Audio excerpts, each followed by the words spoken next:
चमचमाते sky scrapers, सड़कों पर फर्राटे भरती लग्जरी कार्स, आलीशान पार्टी और खूबसूरत लड़कियों से घिरे रहने वाले टूरिस्ट, ये कुछ ऐसी चीजें हैं जो दुबई का नाम आने पर सबसे पहले हमारे मन में आ जाता है ना। पिछले कुछ दशकों में मीडिया और सोशल मीडिया के जरिए दुबई को इस तरह से रिप्रेजेंट किया जाता रहा है कि अब हमें दुबई जन्नत सी नजर आने लगी है। लेकिन क्या ये जन्नत सबके लिए एक जैसा है? जिस दुबई को टूरिस्ट के लिए जन्नत बनाने के लिए वहाँ की सरकार पानी की तरह पैसा बहाती है, वही जन्नत लाखों लोगों के लिए जहन्नुम बन चुका है। ये वो लोग हैं जो अपने अंदर दुबई के कुछ ऐसे गहरे डार्क सीक्रेट्स छुपाए हुए हैं जिन्हें दुबई की सरकार कभी भी दुनिया के सामने नहीं आने देती है। लेकिन आज की इस वीडियो में हम आपके सामने दुबई के उन डार्क सीक्रेट्स को लेकर आए हैं जिन्हें जानकर दुबई के प्रति आपका नजरिया हमेशा हमेशा के लिए बदल जाएगा। साइज में दुबई न्यू दिल्ली से भी छोटा है, but in terms of foreign tourist Dubai पूरे इंडिया से काफी आगे। इन 2022 पूरे इंडिया में 7 मिलियन फॉरेन टूरिस्ट घूमने के लिए आए। वहीं इसी साल दुबई में 14.36 मिलियन फॉरेन टूरिस्ट दुबई की खूबसूरती का दीदार करने के लिए इस शहर में पहुंचे थे। अब सवाल ये है कि एक ऐसा इलाका जो 20वीं सेंचुरी में सिर्फ एक रेगिस्तान था, वो इलाका 21वीं सेंचुरी शुरू होते होते इंडिया का नया टूरिस्ट हब कैसे बन गया? इस सवाल का जवाब जानने के लिए हमें दुबई के इतिहास को जानना हो। रेगिस्तानी इलाका होने के बावजूद दुबई में इंसान 4000 साल से रहते आ रहे हैं। हजारों साल तक यहाँ के लोग फिशिंग एंड फार्मिंग करके अपना गुजारा कर रहे थे। फिर समय आया ग्लोबलाइजेशन का। ये शहर अरेबियन गल्फ में से एक लोकेशन पर मौजूद है जो कि यूरोप, एशिया एंड अफ्रीका का क्रॉस रोड्स है। इस वजह से दुबई दुनिया का इंपॉर्टेंट ट्रेडिंग हब बन गया। दुबई में और ज्यादा ट्रेडर्स को अट्रैक्ट करने के लिए 1901 में ruler of Dubai Maktoum bin Hasher Al Makhdoom ने दुबई को फ्री पोर्ट घोषित कर दिया, यानी कि इंपोर्ट्स और एक्सपोर्ट्स पर किसी भी तरह का कोई टैक्स नहीं लगता था। फ्री पोर्ट घोषित हो जाने के बाद दुबई में ट्रेडर्स का जमावड़ा लग गया। यही तो चाहते थे यहाँ के लोग। टिल 1930s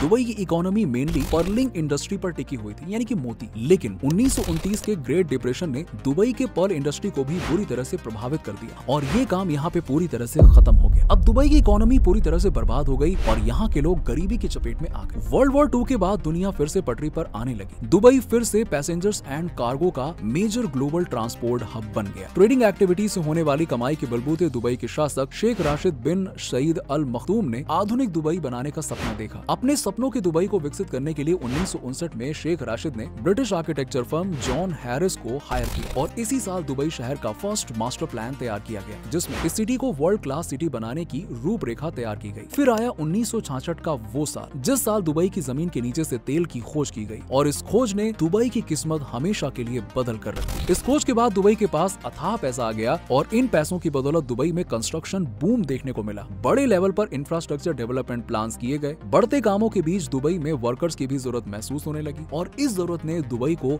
माइग्रेंट वर्कर्स का हब बना दिया। 1968 से 1975 के बीच सिर्फ 7 सालों के दौरान दुबई की जनसंख्या 300% तक बढ़ गई और ये बढ़ोतरी मेनली फॉरेन वर्कर्स की वजह से हुई थी, जिसमें most of the workers India, Pakistan और बांग्लादेश के थे। 1990s के बाद दुबई की सूरत पूरी तरह से बदलनी शुरू हो गई। दुबई में मैसिव ट्रांसफॉर्मेशन की शुरुआत हुई। एक से बढ़कर एक आइकॉनिक बिल्डिंग्स बनाए गए, जिसमें दुनिया की सबसे ऊंची बिल्डिंग बुर्ज खलीफा भी शामिल है। पाम जुमेराह जैसे आर्टिफिशियल आइलैंड्स का निर्माण करके इंजीनियरिंग वंडर का नमूना पेश किया गया। टूरिज्म इंडस्ट्री को बढ़ावा देने के लिए एक से बढ़कर एक चीजें डेवलप की गई। आज के समय में दुबई के मेन अट्रैक्शन की बात करें तो दुनिया का सबसे बड़ा mall Dubai Mall, music and lights के साथ choreographed water show Dubai Fountain, 45 million flowers वाला Dubai Miracle Garden, palm tree shape में बना manmade island Palm Jumeirah, traditional markets और लोकल कल्चर को समेटे हुए Dubai Creek, indoor ski resort Ski Dubai और Dubai aquarium and under water zoo इत्यादि चीजें शामिल। आज ये सारी चीजें पूरी दुनिया में दुबई की पहचान है। अगर मैं आपसे पूछूं कि इन सभी चीजों का निर्माण किसने कराया तो आप यही कहेंगे कि दुबई के शासक ने। लेकिन अगर आपसे मैं पूछूं कि इन सभी चीजों का निर्माण किसने किया तो आपका जवाब क्या होगा? वेल, दुबई की इन सभी चीजों का निर्माण उन लोगों ने किया है जिन्हें दुबई के शासक कभी भी दुनिया के सामने नहीं रखते हैं। यहाँ तक कि इनकी कहानी भी दुनिया के सामने नहीं लाई जाती है, क्योंकि उन्हें डर है कि अगर इन लोगों की कहानी दुनिया के सामने आई तो फिर दुबई का वो डार्क सीक्रेट्स दुनिया के सामने आ जाएगा जिसे इन लोगों ने दशकों से छुपा रखा है।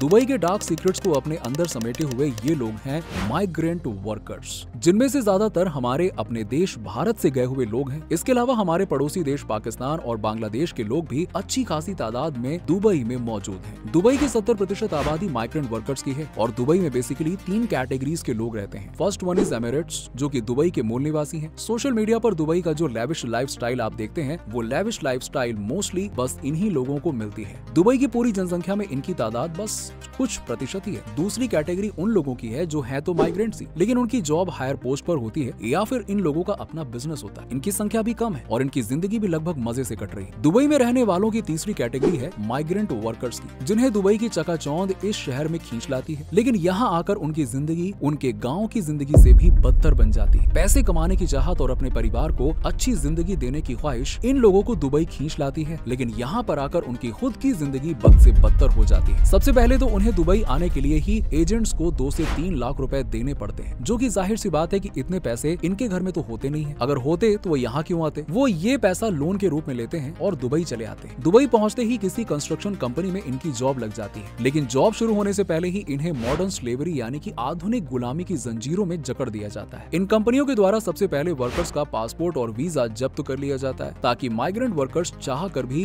दुबई से वापस न जा सके। लोन लेकर दुबई आने वाले इन लोगों को पहले 2 से 3 महीने तक सैलरी ही नहीं मिलती है। जैसे तैसे करके इनका गुजारा होता है। दुबई की जिस चिलचिलाती गर्मी में पहले 2 कैटेगरीज के लोग 5 मिनट भी खड़े नहीं होते हैं, इस गर्मी में इन वर्कर्स को 12-12 घंटे नौकरी करनी पड़ती है। इतने घंटे की नौकरी करने के बाद इन्हें आराम के नाम पर एक छोटे से कमरे में रखे गए 2-3 ट्रिपल डेक बेड का बेड मिलता है। छोटे से कमरे में 8 से 10 लोगों को रहना पड़ता है। इतने सारे लोगों के बीच भयंकर गर्मी के बावजूद एसी तो छोड़िए, वो तो मतलब दूर की बात है, कूलर भी छोड़िए, बमुश्किल एक पंखा होता है। मजदूर बीमार हो या कोई और मजबूरी हो, उसे हर हाल में काम पर जाना होता है। अगर नहीं गए तो सैलरी काट ली जाती है। दुबई के इन माइग्रेंट वर्कर्स के लिए ह्यूमन राइट्स नाम की कोई चीज ही नहीं होती। अक्सर लेबर कैंप्स की स्थिति हमारे देश के झुग्गी झोपड़ियों से भी बदतर होती है। दुबई का जो लैविश लाइफस्टाइल हमें इंटरनेट पर देखने को मिलता है, उसका 1% भी यहाँ के 70% माइग्रेंट वर्कर्स को नहीं मिल पाता है। इन लोगों के लिए दुबई एक कैद खाना है, जहाँ वो अपने परिवार के लिए 2 वक्त की रोटी जुटाने के लिए कैद हो जाते हैं। माइग्रेंट वर्कर्स की सिचुएशन को दुनिया के सामने लाने से रोकने के लिए इन लोगों को ऐसी जगह पे रखा जाता है जहां टूरिस्ट का आना जाना कम से कम, और अगर टूरिस्ट उधर जाना भी चाहते हैं तो उन्हें लेबर कैंप्स तक जाने से रोक दिया जाता है। इन लोगों की सच्चाई दुनिया के सामने आने से रोकने के लिए दुबई की सरकार सोशल मीडिया को भी पूरी तरह से अपने कंट्रोल में रखती है। माइग्रेंट वर्कर्स के अलावा यहाँ महिलाओं का हाल भी कुछ अच्छा नहीं है। घरों में काम करने वाली इन महिलाओं के साथ काफी बुरा व्यवहार किया जाता है। इन्हें बिना छुट्टी के 24/7 काम करना पड़ता है। इसके बावजूद इन्हें मालिकों के अत्याचारों और कई बार तो यौन शोषण का भी सामना करना पड़ता है। UAE एक इस्लामिक देश,